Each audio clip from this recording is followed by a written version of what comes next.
ಕಜ್ಜಿ, ತುರಿಕೆ, skin ಅಲರ್ಜಿಗಳು ಮತ್ತು ಬೆವರು ಸಾಲೆ ಇಂಥ ಹಲವಾರು ಸ್ಕಿನ್ ಸಮಸ್ಯೆಗಳೇ ಹೆಚ್ಚು ಬೇಸಿಗೆಯಲ್ಲಿ. ಪಿತ್ತ ಅಂದರೆ ನಾವು ಅಸಿಡಿಟಿ ಅಂತ ತಿಳ್ಕೊಂಡಿರ್ತೇವೆ. ಅದಷ್ಟೇ ಅಲ್ಲ, ಅತಿಯಾದ ಉಷ್ಣವೇ ಹಾರ್ಟ್ ಅಟ್ಯಾಕ್ ಆಗಲಿಕ್ಕೆ, ಬ್ರೈನ್ ಹೆಮರೇಜ್ ಆಗಲಿಕ್ಕೆ, ಸ್ಟ್ರೋಕ್ ಆಗಲಿಕ್ಕೆ ಇದಿಷ್ಟು ಮಾಡೋದ್ರಿಂದ ಬೇಸಿಗೆಯಲ್ಲಿ ನಮ್ಮ ಚರ್ಮದ ಕಾಂತಿ ಭಾಳ ಆರೋಗ್ಯಪೂರ್ಣವಾಗಿರ್ತದೆ. ಶ್ರೀ ಗುರು ಬಸವಲಿಂಗಾಯ ನಮಃ. ಓಂ ನಮಃ ಶಿವಾಯ. ಸರ್ವರಿಗೂ ಶರಣಾರ್ಥಿ. ಆತ್ಮೀಯರೇ, ಬೇಸಿಗೆಯಲ್ಲಿ ಕಜ್ಜಿ, ತುರಿಕೆ, ಸ್ಕಿನ್ ಅಲರ್ಜಿಗಳು ಮತ್ತು ಬೆವರು ಸಾಲೆ ಇಂಥ ಹಲವಾರು ಸ್ಕಿನ್ ಸಮಸ್ಯೆಗಳೇ ಹೆಚ್ಚು ಬೇಸಿಗೆಯಲ್ಲಿ. ಅದನ್ನೇ ನಮ್ಮ ಆಯುರ್ವೇದ ಶಾಸ್ತ್ರ ಏನು ಹೇಳುತ್ತೆ ಅಂತ ಹೇಳಿದ್ರೆ, ಬೇಸಿಗೆ ಸಂದರ್ಭದಲ್ಲಿ ಪಿತ್ತವನ್ನು ಸಮತೋಲನವಾಗಿ ಇಟ್ಕೊಳ್ಳಿಕ್ಕೆ ನಮ್ಮ ದಿನಚರ್ಯ ಮತ್ತು ಆಹಾರ ಪದ್ಧತಿಯನ್ನು ಸರಿಯಾಗಿ ಬದಲಾಯಿಸ್ಕೊಳ್ಬೇಕು ಅಂತ ಹೇಳ್ತಾರೆ. ಇವೆಲ್ಲವನ್ನು ಋತುಚರ್ಯದ ಒಂದು ಅಧ್ಯಾಯದಲ್ಲಿ ನಮ್ಮ ಆಯುರ್ವೇದ ಶಾಸ್ತ್ರ ತಿಳಿಸುತ್ತೆ. ಇದನ್ನು ಋತುವಿಗೆ ಅನುಗುಣವಾಗಿ ಬೇಸಿಗೆ, ಮಳೆಗಾಲ, ಚಳಿಗಾಲ 3 ಕಾಲಗಳು ಬರ್ತವೆ. ಬೇಸಿಗೆಯಲ್ಲಿ ಪದ್ಧತಿನೇ ಬೇರೆ, ಚಳಿಗಾಲದಲ್ಲಿ ಪದ್ಧತಿನೇ ಬೇರೆ, ಮಳೆಗಾಲದಲ್ಲಿ ಪದ್ಧತಿನೇ ಬೇರೆ. ಆಹಾರ ಪದ್ಧತಿ, ಜೀವನ ಪದ್ಧತಿಯನ್ನು ಬದಲಾಯಿಸ್ಕೊಳ್ಬೇಕು. ಅದನ್ನು ಮಾಡದೇ ಇದ್ದಲ್ಲಿ ಈ ಥರ ಸಮಸ್ಯೆಗಳು ಬರ್ತವೆ. ಮುಖ್ಯವಾಗಿ ಚರ್ಮದ ರೋಗಗಳು ಬರಲಿಕ್ಕೆ ಪಿತ್ತ ವಿಕಾರ ಕಾರಣ. ಪಿತ್ತ ಅಂದರೆ ನಾವು ಅಸಿಡಿಟಿ ಅಂತ ತಿಳ್ಕೊಂಡಿರ್ತೇವೆ. ಅದಷ್ಟೇ ಅಲ್ಲ, ಪಾಚಕ್, ರಂಜಕ್, ಸಾಧಕ್, ಆಲೋಚಕ್, ಬ್ರಾಜಕ್ ಅಂಥೇಳಿ 5 ರೀತಿಯ ಪಿತ್ತಗಳು ನಮ್ಮ ಶರೀರದಲ್ಲಿ ಕೆಲಸ ಮಾಡ್ತಾ ಇರ್ತವೆ.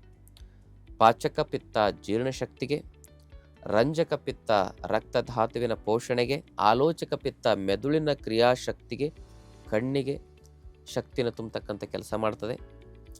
ಹಾಗೆ ಸಾಧಕ ಪಿತ್ತ ನಮ್ಮ ಹೃದಯದ ಶಕ್ತಿಯನ್ನು ವೃದ್ಧಿಗೊಳಿಸಲಿಕ್ಕೆ, ಶ್ವಾಸಕೋಶದ ಕ್ರಿಯಾಶಕ್ತಿಯನ್ನು ವೃದ್ಧಿಗೊಳಿಸಲಿಕ್ಕೆ, ಹೃದಯ ಮತ್ತು ಶ್ವಾಸಕೋಶದ ಎಲ್ಲ ಒಂದು ಕ್ರಿಯೆಯನ್ನು, ಆ ಒಂದು ಶಕ್ತಿಯನ್ನು ಸದೃಢವಾಗಿಡತಕ್ಕಂಥ ಕೆಲಸವನ್ನು ಸಾಧಕ ಪಿತ್ತ ಮಾಡುತ್ತೆ. ಅದಷ್ಟೇ ಅಲ್ಲದೆ ಬ್ರಾಜಕ ಪಿತ್ತ ಅಂತ ಹೇಳಿದ್ರೆ ಅದು ಚರ್ಮದ ಕಾಂತಿಯನ್ನು, ಚರ್ಮದ ಆರೈಕೆಯನ್ನು, ಆರೋಗ್ಯವನ್ನು ಕಾಪಾಡ್ತಕ್ಕಂಥ ಮೂಲ ಶಕ್ತಿಯಾಗಿ ಕೆಲಸ ಮಾಡುತ್ತೆ. ಬಂತಲ್ಲ ಯಾವುದು ಬ್ರಾಜಕ ಪಿತ್ತ. ಆ ಬ್ರಾಜಕ ಪಿತ್ತ ಸರಿಯಾಗಿ ಕೆಲಸ ಮಾಡಬೇಕಂದ್ರೆ ಪಾಚಕ ಪಿತ್ತವೂ ಕೂಡ ಸರಿಯಾಗಿ ಕೆಲಸ ಮಾಡಬೇಕು. ಆ ಬ್ರಾಜಕ ಪಿತ್ತ ಸರಿಯಾಗಿ ಕೆಲಸ ಮಾಡಬೇಕಂತ ಹೇಳಿದ್ರೆ ನಾವೇನು ಈ ಚರ್ಮ ಇದೆಯಲ್ಲ, ಈ ಚರ್ಮವನ್ನು ಅತಿಯಾಗಿ ಶೋಷಣೆನೂ ಮಾಡಬಾರ್ದು, ಅತಿಯಾಗಿ ಪೋಷಣೆನೂ ಮಾಡಬಾರ್ದು. ಅತಿಯಾದರೆ ಅಮೃತನ ವಿಷ. ಅದನ್ನು ಸಹಜವಾಗಿ, ಸಹಜವಾಗಿ ಪ್ರಕೃತಿಗೆ ಹೊಂದಿಕೊಂಡು ಅದನ್ನು ಅಡ್ಜಸ್ಟ್ ಮಾಡ್ಕೋಬೇಕು ಸ್ಕಿನ್ನನ್ನು. ಅಂದರೆ ತೀರಾ ಹೆಚ್ಚು ಬಿಸಿಲಲ್ಲಿ ಕೆಲಸ ಮಾಡೋದು ಚರ್ಮದ ಕಾಯಿಲೆಗಳಿಗೆ ಮುಖ್ಯ ಕಾರಣ. ಬಿಸಿಲಿಗೇ ಹೋಗದೇ ಇರೋದು ಕೂಡ ಚರ್ಮದ ಕಾಯಿಲೆಗೆ ಮುಖ್ಯ ಕಾರಣ. ಬೇಸಿಗೆಯಲ್ಲಿ ತುಂಬ ಜಾಸ್ತಿ ಬಿಸಿಲಿರ್ತದೆ. ಅವಾಗ ಹೆಚ್ಚು ಬಿಸಿಲಲ್ಲಿ ಎಕ್ಸ್ಪೋಸ್ ಆಗೋದ್ರಿಂದ ಇಂತಹ ಸಮಸ್ಯೆಗಳು ಹೆಚ್ಚಾಗಿ ಬರ್ತವೆ. ಆ ಸ್ಕಿನ್ ಹೆಲ್ತ್ಗೆ ಮುಖ್ಯವಾಗಿ ಬೇಕಾಗಿರ್ತಕ್ಕಂಥ ಆ ಸ್ಕಿನ್ ಸೆಲ್ಸ್ಗಳ ಒಂದು ಏನಾಗುತ್ತೆ ಅಂತ ಹೇಳಿದ್ರೆ ವೃಕ್ಷತೆ ಹೆಚ್ಚಾಗುತ್ತೆ. ವೃಕ್ಷತೆ ಅಂದರೆ ಡ್ರೈನೆಸ್ ಹೆಚ್ಚಾಗುತ್ತೆ. ಅಲ್ಲಿ ಆ ಸ್ಕಿನ್ನಿಗೆ ಬೀಳ್ತಕ್ಕಂಥ ಅತಿಯಾದ ಶಾಖದಿಂದಾಗಿ ಏನಾಗುತ್ತೆ ಅಂತ ಹೇಳಿದ್ರೆ ಆ ಒಂದು ಸ್ಕಿನ್ನಲ್ಲಿರ್ತಕ್ಕಂಥ ಸೆಲ್ಸ್ಗಳು ಬೇಗನೆ ಡಿಜನರೇಷನ್ ಆಗ್ತವೆ, ಡೆಡ್ ಸೆಲ್ಸ್ಗಳಾಗ್ತವೆ. ಇದು ವಾತಾವರಣದಿಂದ ಆಯಿತು. ಮತ್ತು ಹೊರಗಡೆ ಬಿಸಿ, ಶಾಖ, ಬಿಸಿಲು ಎಲ್ಲ ಇದೆಯಲ್ಲ, ಅದೇ ರೀತಿ ಒಳಗಡೆನೂ ಕೂಡ ಪರಿವರ್ತನೆ ಆಗುತ್ತೆ. ಯಾಕಂದರೆ ಯತ್ ಪಿಂಡಾಂಡೆ ತತ್ ಬ್ರಹ್ಮಾಂಡೆ, ಯತ್ ಬ್ರಹ್ಮಾಂಡೆ ತತ್ ಪಿಂಡಾಂಡೆ. ಬ್ರಹ್ಮಾಂಡದಲ್ಲಿರೋದೆಲ್ಲ ಈ ಶರೀರದ ಒಳಗಡೆ ಇದೆ. ಶರೀರದ ಒಳಗಡೆ ಇರತಕ್ಕಂಥ ಎಲ್ಲ ಅಂಶಗಳು ಬ್ರಹ್ಮಾಂಡದ ಒಳಗಡೆ ಇದ್ದಾವೆ.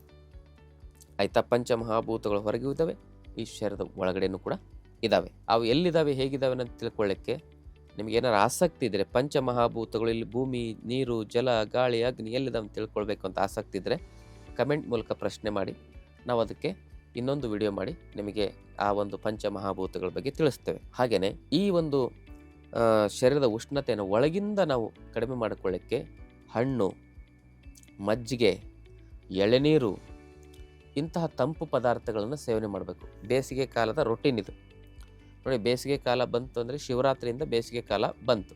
ಶಿವರಾತ್ರಿ ಅಂದರೆ ಶಿವ ಅಂತ ಹೊರಗೆ ಬರಬೇಕು ಅಂತ ನಮ್ಮ ತಾಯಿ ನಮಗೆ ಹೇಳಿದ ನೆನಪಿದೆ. ಹಾಗೆ ಬೇಸಿಗೆ ಕಾಲ ಶುರುವಾಗೋದು ಶಿವರಾತ್ರಿಯಿಂದ.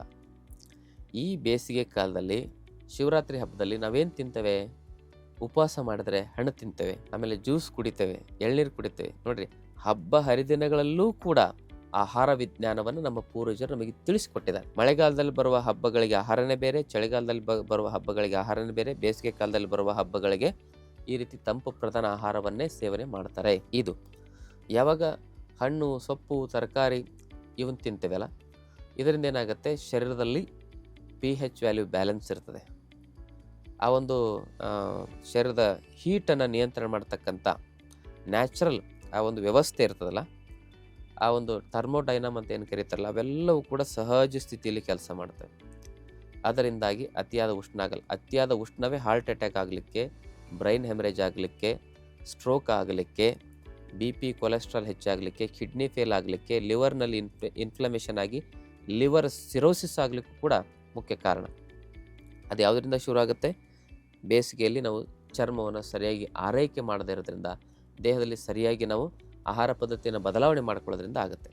ಅದಕ್ಕೆ ಬೇಸಿಗೆಯ ಒಂದು ಆರೈಕೆ ಅಂದರೆ ಒಂದು ತಂಪು ಆಹಾರಗಳನ್ನು ಸೇವನೆ ಮಾಡೋದು, ಜೊತೆಗೆ ಅತಿಯಾದ ಬಿಸಿಲಿಗೆ ಹೋಗದೇ ಇರೋದು, ಅದರ ಜೊತೆಗೆ ವಾರಕ್ಕೆ ಒಂದು ಸಲ ಆದರೂ ಅಭ್ಯಂಗ ಸ್ನಾನವನ್ನು ಮಾಡೋದು. ಇದಿಷ್ಟು ಮಾಡೋದ್ರಿಂದ ಬೇಸಿಗೆಯಲ್ಲಿ ನಮ್ಮ ಚರ್ಮದ ಕಾಂತಿ ಭಾಳ ಆರೋಗ್ಯಪೂರ್ಣವಾಗಿರ್ತದೆ ಅಂತಕ್ಕಂಥ ಮಾತನ್ನು ಹೇಳ್ತಾ, ಮತ್ತು ಚರ್ಮದ ಕಾಂತಿಯನ್ನು ಬೇಸಿಗೆ ಕಾಲದಲ್ಲಿ ನಾವು ಚೆನ್ನಾಗಿ ಇಟ್ಕೊಳ್ಬೇಕು, ಚರ್ಮದ ಆರೈಕೆಯನ್ನು ಚೆನ್ನಾಗಿ ಮಾಡ್ಕೊಳ್ಬೇಕಂದ್ರೆ ಅಲೋವೆರಾವನ್ನು ಒಂದು ಸ್ವಲ್ಪ ಕೊಬ್ಬರಿ ಎಣ್ಣೆಯಲ್ಲಿ ಮಿಶ್ರಣ ಮಾಡಿ ನಾವು ಚರ್ಮಕ್ಕೆ ಲೇಪಿಸಿ 1 ತಾಸಿನ ನಂತರ ಸ್ನಾನ ಮಾಡೋದರಿಂದನೂ ಕೂಡ ಬೇಸಿಗೆಯಲ್ಲಿ ಚರ್ಮದ ಆರೈಕೆ ತುಂಬ ಚೆನ್ನಾಗಿರ್ತದೆ. ಇದಕ್ಕಾಗಿ ಒಂದಿಷ್ಟು ಪ್ರಾಣಾಯಾಮಗಳಿದ್ದಾವೆ. ಬೇಸಿಗೆಯಲ್ಲಿ ದೇಹವನ್ನು ತಂಪುಗೊಳಿಸ್ತಕ್ಕಂಥ ಪ್ರಾಣಾಯಾಮಗಳು.